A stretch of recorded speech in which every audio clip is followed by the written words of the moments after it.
La historia de Antonio Rivero, el gaucho que expulsó a los ingleses de Malvinas.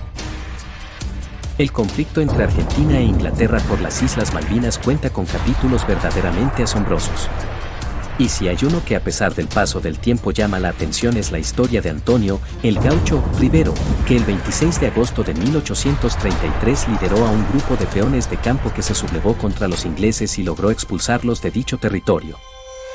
Si te interesa conocer a fondo la historia del líder gaucho que fue un gran símbolo de resistencia y soberanía frente al imperialismo británico, te invitamos que te quedes hasta el final para que no te pierdas ni un detalle de El Gaucho Rivero. Sin más preámbulos, comencemos. El 10 de junio de 1829, el gobernador delegado Martín Rodríguez creó la Comandancia Política y Militar de la Isla Soledad, la de mayor superficie de las dos Islas Malvinas, y designó al frente al comerciante alemán nacionalizado argentino Luis Bernet. El decreto establecía la continuidad histórica y jurídica de los derechos soberanos, habiendo entrado el gobierno de la República en la sucesión de todos los derechos que tenía sobre estas provincias, la antigua metrópoli, y de que gozaban sus virreyes, ha seguido ejerciendo actos de dominio en dichas islas, sus puertos y costas, a pesar de que las circunstancias no han permitido hasta ahora dar a aquella parte del territorio de la República la atención y cuidado que su importancia exige. Bernet llevó adelante una activa comandancia, construyó viviendas, levantó un relevamiento topográfico, montó un saladero de pescado y carne, una curtiembre y construyó la goleta Águila. En agosto de 1831 Luis Bernet, por orden de Rosas, decidió apresar a 3 goletas balleneras estadounidenses que pescaban ilegalmente en aguas jurisdiccionales de las Islas Malvinas. Luego de esta acción, Bernet insta a los 3 capitanes para que en Buenos Aires se determine qué sanción se les van a aplicar. Una vez tomada esta decisión, el ahora designado gobernador Bernet se embarcó en uno de los balleneros con destino a Buenos Aires.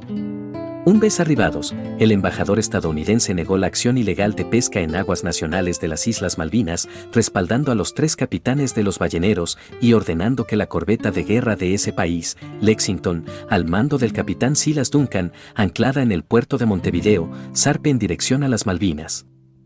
En diciembre de 1831, aquella nave de guerra estadounidense cañoneó las defensas de la isla y apresó a varios de sus habitantes. Tras apoderarse de aquel territorio argentino, el capitán de la Lexington declaró de manera unilateral que las Islas Malvinas pertenecen al mundo. En tanto, Rivero y su grupo cercano tuvieron que esconderse en el interior de la isla para no ser atrapados. Las tropas estadounidenses permanecieron en la isla casi un mes y luego volvieron a Montevideo con sus depósitos cargados de cueros de animales y otros objetos de valor robados a los lugareños en Puerto Soledad. La conspiración estadounidense-británica había comenzado. Aquella acción resultó decisiva para la primera invasión inglesa a Malvinas.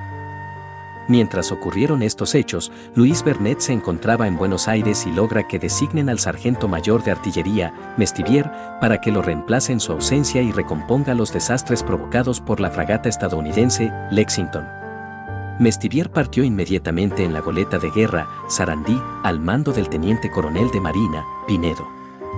Una vez arribado a Malvinas, el sargento mayor Mestivier recompuso las precarias defensas y las construcciones existentes en las islas y se reunió con el gaucho Antonio Rivero, quien era ya un reconocido líder de los paisanos argentinos en Puerto Soledad. Luego de su entrevista, Mestivier le entregó una bandera argentina perteneciente a la goleta Sarandí que Rivero guardó. Durante el mes de enero de 1833, las corbetas inglesas Clio y Taín recalaron en las islas y luego de cañonear a su población durante horas, la oficialidad británica ordenó el desembarco de sus tropas, dando inicio a la colonización británica de las Malvinas. El capitán inglés le ordenó al teniente coronel de marina Pinedo que arríe la bandera argentina y que parta de inmediato para Buenos Aires. Tras la invasión, fueron designados como máximas autoridades de las islas el capitán de origen escocés Matthew Brisbane, quien se desempeñaba como administrador de Puerto Louis, primera colonia existente en las islas que más tarde se llamará Puerto Soledad y denominada luego Puerto Stanley, tras la invasión y posterior colonización británica de las islas. Por primera vez en aquel año de 1833, se enarboló la bandera británica en las islas australes argentinas. Mientras tanto, el entonces gobernador de Malvinas, Luis Bernet, había renunciado a su cargo en marzo de 1833 a fin de evitarse problemas con Gran Bretaña. Instalado en Buenos Aires, continuó desarrollando normalmente, con la autorización inglesa y a través de sus capataces, la administración de sus negocios particulares en la colonia de Puerto Louis, demostrando cabalmente las excelentes relaciones que mantenía con los usurpadores británicos. El 26 de agosto de 1833, 6 meses después de que los ingleses ocuparan por primera vez las Islas Malvinas, Rivero encabezó la rebelión de criollos e indígenas, motivados por la desesperante situación social y la afrenta colonialista, desconociendo la autoridad impuesta de los británicos. Un grupo de 8 hombres, 3 gauchos y 5 indios, se sublevó y ajustició al capitán Brisbane, quien era en ese entonces el representante inglés de las islas, al capataz Simón, al despensero William Dixon y a 2 hombres más de origen británico que oficiaban de guardias. Los héroes sublevados de aquellas jornadas bajo el mando del gaucho Rivero fueron Juan Bracido, José María Luna, Manuel González, Luciano Flores, Felipe Salazar, Marcos Latorre y Manuel Godoy.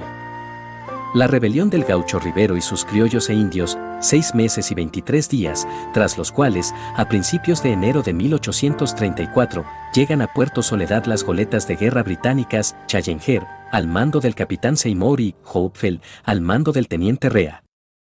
Tras un intenso cañoneo y nuevo desembarco de tropas, volvieron a arriar la bandera argentina y en un nuevo acto de colonialismo y usurpación de territorio soberano argentino, izaron la bandera británica, corporizándose de esta manera la segunda invasión británica a Malvinas.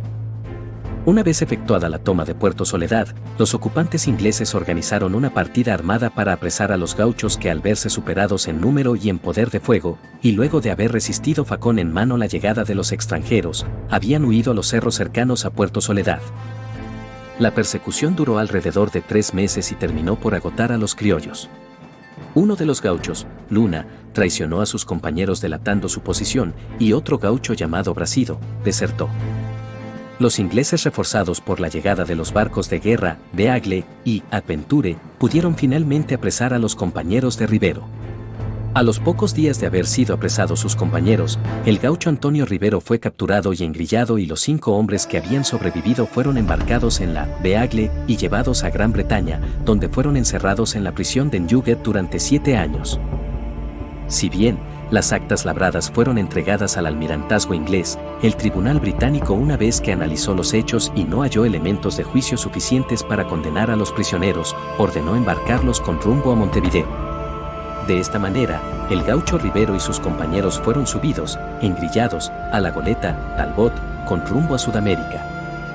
Si bien no todas las fuentes históricas coinciden en este punto, una vez regresado a su patria, el gaucho Rivero se sumó a las tropas de la Confederación Argentina al mando del brigadier general don Juan Manuel de Rosas. Debido a su experiencia y buen manejo del facón, pronto consiguió importantes ascensos. Según afirman algunos historiadores caracterizados como revisionistas, la última patriada del gaucho Rivero, la que le costará su propia vida, la llevó a cabo el 20 de noviembre de 1845, combatiendo en la batalla de Vuelta de Obligado, contra las flotas colonialistas francesas e inglesas, que a cañonazos intentaron imponer sus mercancías en nuestros mercados, con la intención de convertir a la Argentina en un país dependiente, sin lograr su objetivo.